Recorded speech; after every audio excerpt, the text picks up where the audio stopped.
الحمد لله وحده والصلاة والسلام على من لا نبي بعده نبينا محمد وعلى آله وصحبه ومن اتبع هداه وبعد.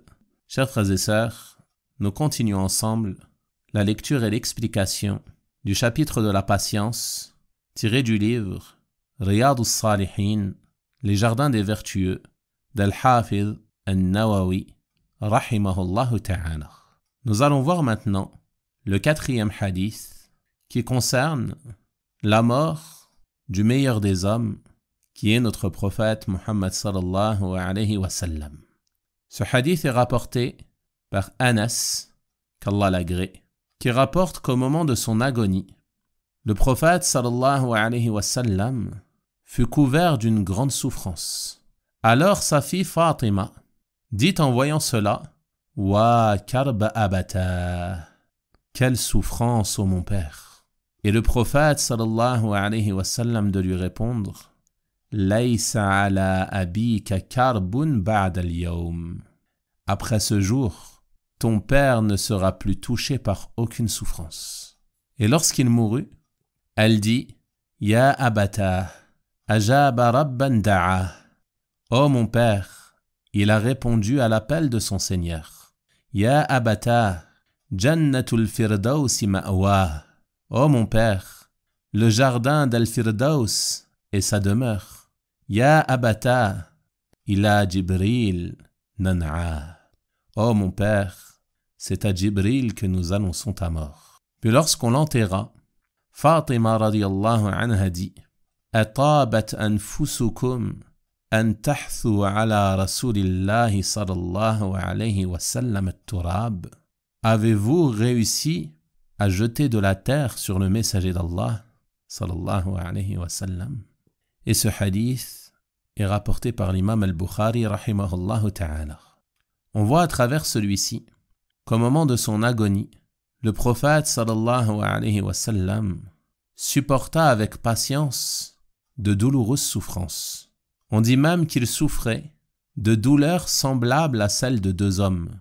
Et la sagesse qu'il y a en cela fut de lui faire atteindre les plus hauts degrés de patience. Et ce car la patience, mes frères et sœurs, est un rang éminent de la servitude.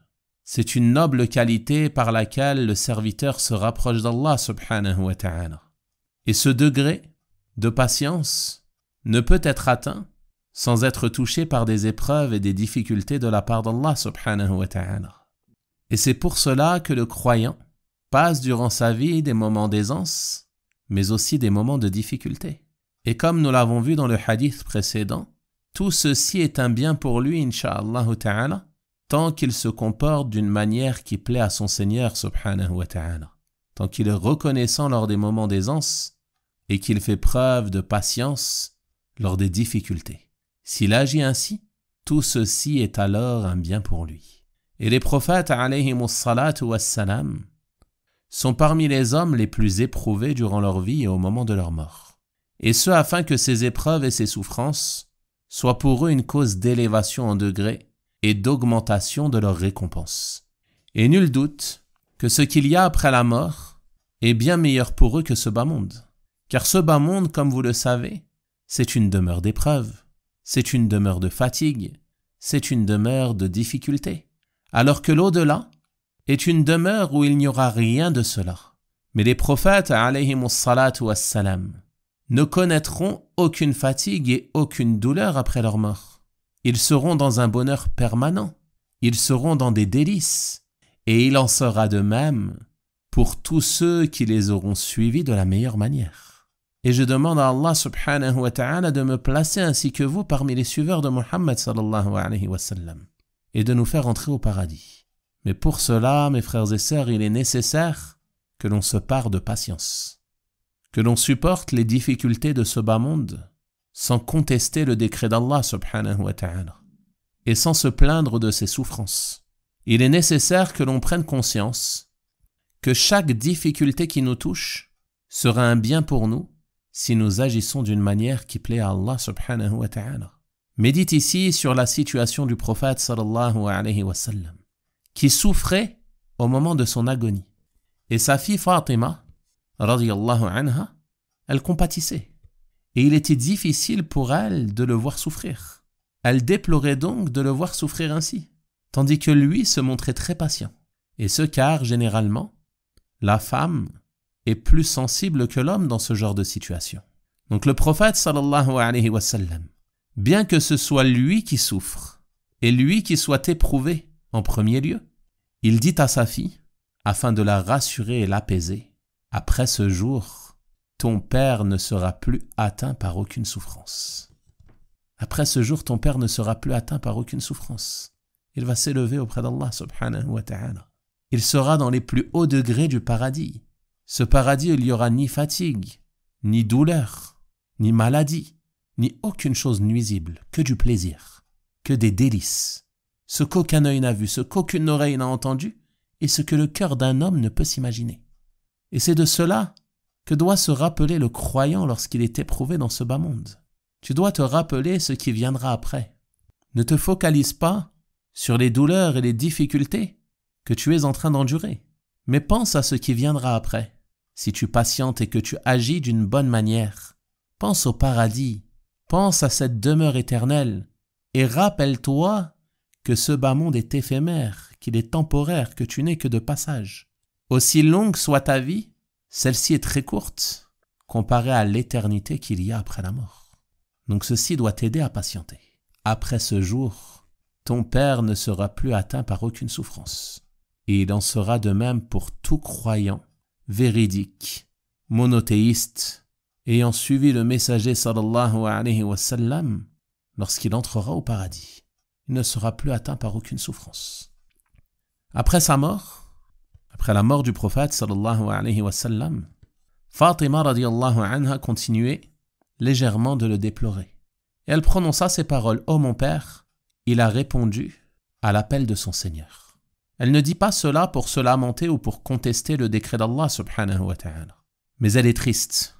Et elle exprime sa tristesse, radiyallahu anha. Elle dit donc qu'il a répondu à l'appel de son Seigneur, car Allah subhanahu wa ta'ala détient la royauté de toutes choses. Et entre dans cela les termes de ses créatures qui sont entre sa main. C'est lui qui décide du moment de la naissance et du moment de la mort de chaque personne. Il a donc répondu à l'appel de son Seigneur subhanahu wa ta'ala. Car lorsqu'il est mort sallallahu alayhi wa sallam, son âme s'est élevée comme s'élèvent les âmes d'autres que lui parmi les croyants.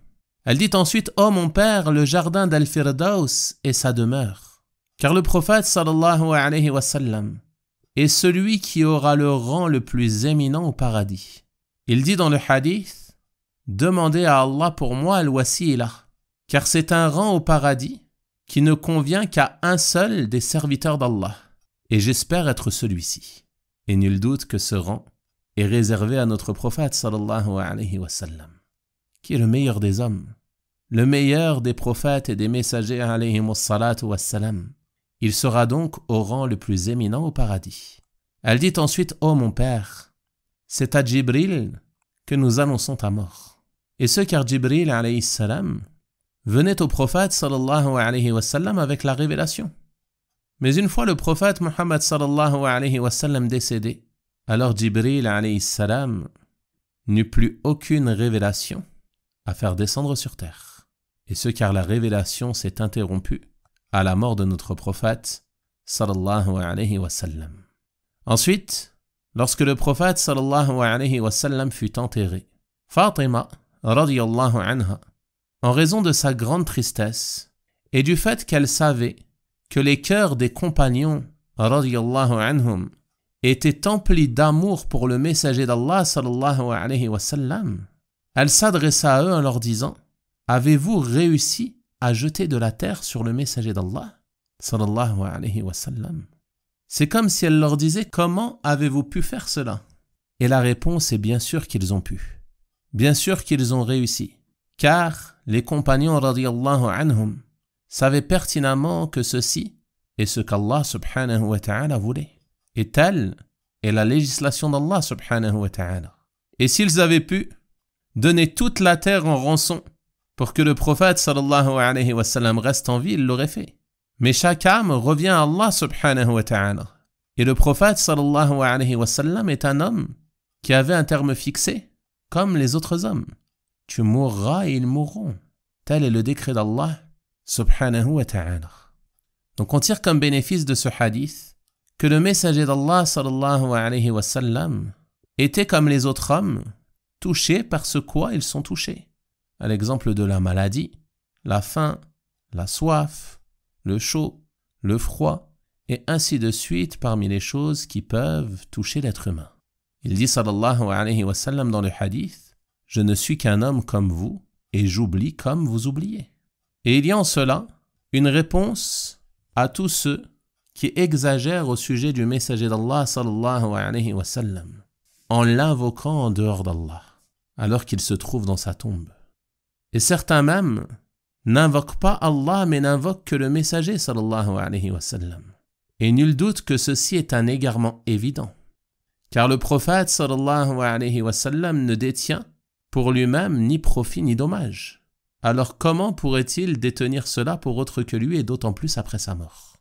Et ceci fait partie des pires péchés qui sont commis par nombre de personnes qui s'affilient à cette religion, qui invoquent en dehors d'Allah autre que lui, à l'exemple du messager sallallahu alayhi wa sallam à qui ils adressent leurs demandes, vers qui ils se dirigent, parfois même lorsqu'ils se rendent à Médine en se dirigeant vers sa tombe, en s'orientant vers elle et en lui adressant leurs demandes au lieu de les adresser à Allah subhanahu wa ta'ala. Alors que l'invocation est une adoration, comme l'a dit notre prophète sallallahu alayhi wa sallam, et l'adoration est un droit exclusif d'Allah subhanahu wa ta'ala et ne doit être voué à nul autre que lui. وَقَالَ رَبُّكُمْ أُدْعُونِي أَسْتَجِبْ لَكُمْ. Et votre Seigneur a dit, invoquez-moi, je vous répondrai. Il n'a pas dit invoquer le messager, il n'a pas dit invoquer les saints, il n'a pas dit invoquer les walis, il n'a pas dit invoquer le marabout, le mausolée, non. Il a dit invoquez-moi, je vous répondrai. Donc invoquez Allah et n'invoquez nul autre que lui. Également, il y a dans ce hadith comme bénéfice, comme vous avez pu l'entendre, qu'il est permis de déplorer légèrement une situation tant que ceci ne s'apparente pas à la lamentation ou à la contestation du décret d'Allah subhanahu wa ta'ala. Comme l'a fait Fatima, radiyallahu anha, qui n'a pas contesté le décret d'Allah subhanahu wa ta'ala, mais qui a exprimé sa tristesse face à cette douloureuse épreuve. Ceci est donc un des bénéfices tirés de ce hadith, en plus de ce que l'on a mentionné, quant au fait qu'il convient aux croyants de faire preuve de patience face aux épreuves et se rappeler constamment que s'il patiente, alors il trouvera auprès d'Allah subhanahu wa ta'ala la récompense de sa patience, et s'il entre au paradis, alors il ne connaîtra plus aucune douleur ni aucune difficulté. Et je demande à Allah subhanahu wa ta'ala de me compter ainsi que vous parmi ses serviteurs patients et de me faire entrer ainsi que vous au paradis. Wa sallallahu wa sallama wa baraka ala nabiyyina Muhammad wa ala alihi wa sahabatihi ajma'in walhamdulillahi rabbil alamin wa barakallahu fikum.